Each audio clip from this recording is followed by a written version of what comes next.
Hi, I'm Chef Gail Sokol and welcome to my kitchen. Have I got a summer dessert for you? Strawberry shortcakes with mango sauce and sweetened whipped cream. Oh my goodness, it's colorful, it's delicious, and you're gonna love it. First thing we're gonna do is we're gonna macerate some strawberries, right? Sounds like a very big word. Basically, we're gonna use osmosis to make a little strawberry sauce. So I have 4 cups of sliced strawberries. You can cut them any way you want. If they're small, you can just have them. If they're big, you can quarter them. And I'm going to add 1 teaspoon of fresh lemon juice. And you can actually change that around if you feel that you want them a little bit more lemony or your strawberries are not as sweet, you can add a little less. 3 tablespoons of granulated sugar. And this is the key to the sauce. So strawberries, and I'm going to mix. Strawberries in general and most fruits are mostly water. So if you add sugar, you're going to draw that water out, and that's known as osmosis because water will tend to go from a higher concentration of itself to a lower concentration of itself. It will draw the water out of the strawberry and make its own sauce. It's amazing. It's just like magic. And there's a little food science in this recipe. That's okay. So I'm going to, so you can almost see that the strawberries are glazed, but the beginning of the drawing out of the water is happening.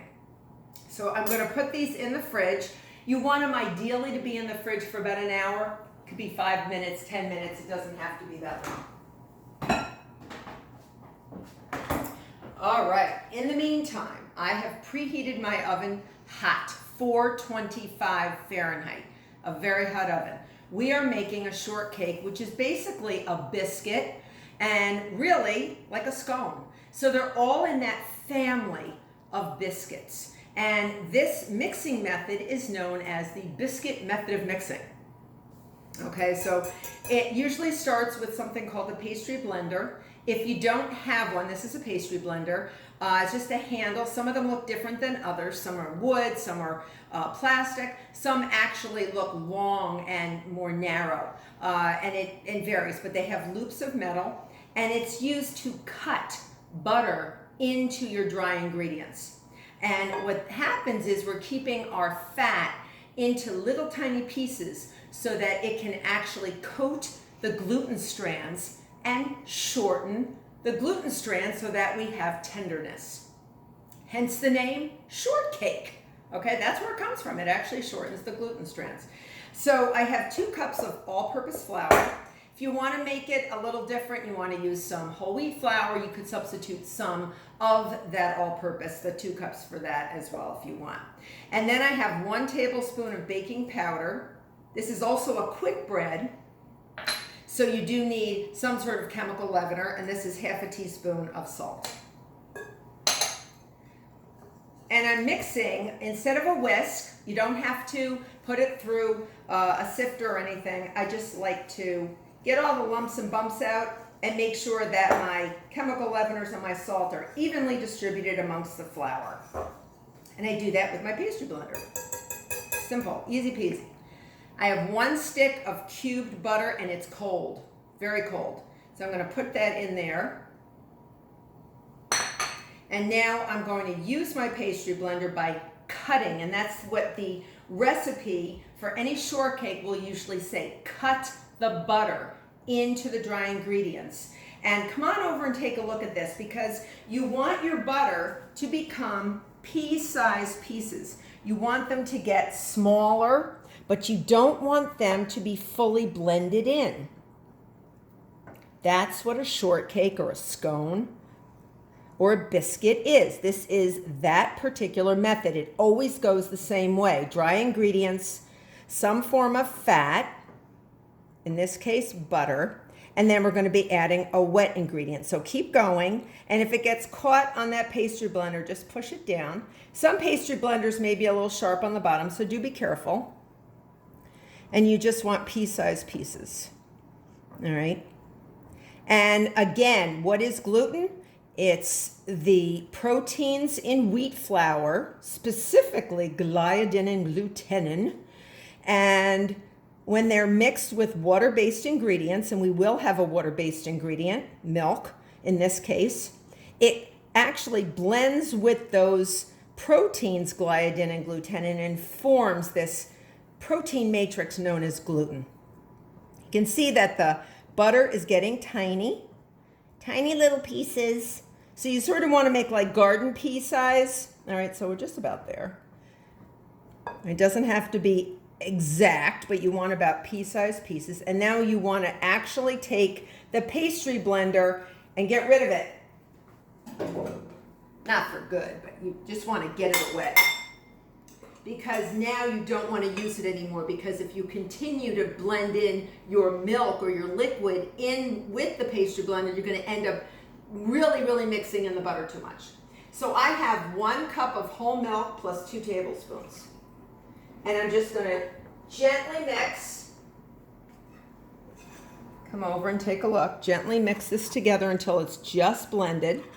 If you feel that you maybe have a very dry dough and you want to add a few more drops of milk, go ahead. You just don't want a wet dough. Now you do know some biscuits you can cut out with a cookie cutter. But this is so easy. These shortcakes, we're actually going to divvy them on a cookie sheet covered with parchment paper using an ice cream scoop. Easy, right? Super easy. All right, so we're done. We're done. Just make sure all the dry ingredients are fully incorporated. And you can actually see that it's sort of a blob, all right? And that's a typical shortcake dough, if you will. So I have a nice ice cream scooper. These are going to make about 6 good size biscuits, if I might add. And if you want, you can spray this with nonstick cooking spray to make it a little bit easier to get the biscuits out, or your shortcakes out. You can use that word interchangeably. These are more shortcakes than anything. Look how big they are. And you will see blobs of butter. They are blobs of butter, and they're beautiful, beautiful blobs of butter. Alliteration, all right? And you can make these as big or as small as you want. If you want to make mini ones, you can make mini ones, but I'm making 6 big ones. 6 big ones. Okay. My oven has been preheating. All right, I'm not gonna waste that beautiful little bit of batter. All right, and it makes just about 6. Really good size. And use your spoon to sort of put it in there. The last one, last but not least, you're just as important. We're gonna move the bowl out of the way. And then look what I have. I have some turbinado sugar. And this is sugar in the raw. And when you buy it in the store, you might see it as sugar in the raw. And it's a larger grain of sugar. And it has a little molasses still left in it because it's not as refined as granulated sugar. And it looks like little jewels all over our beautiful shortcake. So I'm just going to sprinkle. I have way more than I need on purpose because I didn't want to be skimpy with the sugar. But I want a little bit on top. Remember, these shortcakes really have no sugar in them whatsoever. So we're just going to put those in there. And now into the oven for 25 to 35 minutes. You want them to be nice and golden brown, and they're going to really puff up. So I'm going to the oven.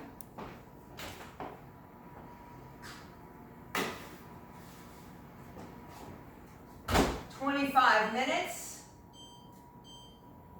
If your oven's hot, you want to keep them at 25 minutes. I'm going to wash my hands. Time to make our mango sauce. Such beautiful colors in this dessert. You're going to absolutely love it. It's very different.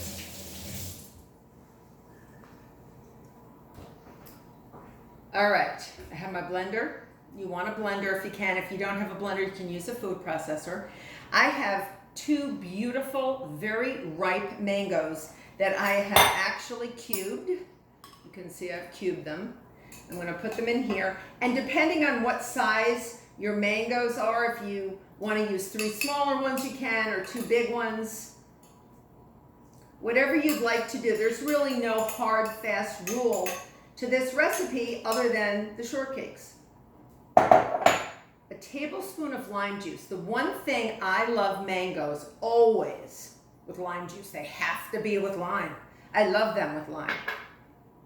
And then I took the zest from one lime as well, and I'm keeping that on the side because I'm going to mix that in after. All right. Now I'm going to process this. You're going to hear a lot of noise. And we're going to process it up. Yum. All right, and I don't want it super, super smooth. You can if you want to, but I like a little, tiny little bit of fruit in it. Oh, it says mango. All right. Now I'm going to pour it into a bowl. Isn't that gorgeous? Look at the yellow of that. Oh, it's like summer in a blender. I love it. And now I'm going to mix my lime zest right in there. So I get a little bit of that lime flavor because remember, those beautiful oils of the lime, you're going to get taste from lime, from the juice, but you're going to say lime, capital L with the zest. And you're going to get this beautiful little, like every once in a while you're going to see a little zip of green. You see that in there? Look how pretty. Can you see that? So pretty. So we're going to put that aside, and I'm going to show you what they look like when they come out of the oven, because I made some. Already made. Aren't these gorgeous? Aren't these beautiful? All right, now there's one thing missing, and that's my sweetened whipped cream. I made that ahead. If you want to learn how to make sweetened whipped cream that's stabilized, I put a little gelatin in it.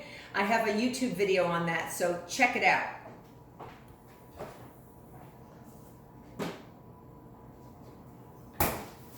So I made some earlier, and it stayed beautiful because it's been, you can see it, beautiful. That should stay for a day or two because it's been stabilized. Gotta get my strawberries. And I want to show you how beautiful they've gotten. Even in, look at this, look at the glaze that they've already made. Can you see that in the maybe 5 minutes that we've been together making our shortcakes? They really are beautiful. All you want is the sugar to dissolve a bit with the lemon juice and really suck some of that liquid out of the strawberries. Beautiful. All right, so I cut one of these in half. I sort of whacked it in half crosswise. I'm going to lift up the top. I'm going to put on a serving plate. Okay. I'm going to give myself a nice dollop of whipped cream, just a little bit now, just a little bit. Okay, maybe a little more. My eyes are always bigger than my stomach. And now you want to put some strawberry on here. Oh, so pretty. Move it, center it, all right. We're going to put the top part of our beautiful biscuit on top. Oh, isn't that gorgeous? And now I like to take my sauce and I just like to drizzle around the edges. You can even put this in a squirt bottle if you wanted to, but remember you got the lime zest in there, so make sure the squirt bottle is pretty open. Look at the colors. We got the red and the yellow. Oh, it's gorgeous. Now we're not done yet. Because nothing says shortcake like a blast of confectioner's sugar. Look at that. Isn't that gorgeous? I go a little crazy with the confectioner's sugar. I can't be trusted around it. I love it. So this is my strawberry shortcake with mango sauce. I hope you enjoy. I hope you become a subscriber. I so love making videos for you. See you soon.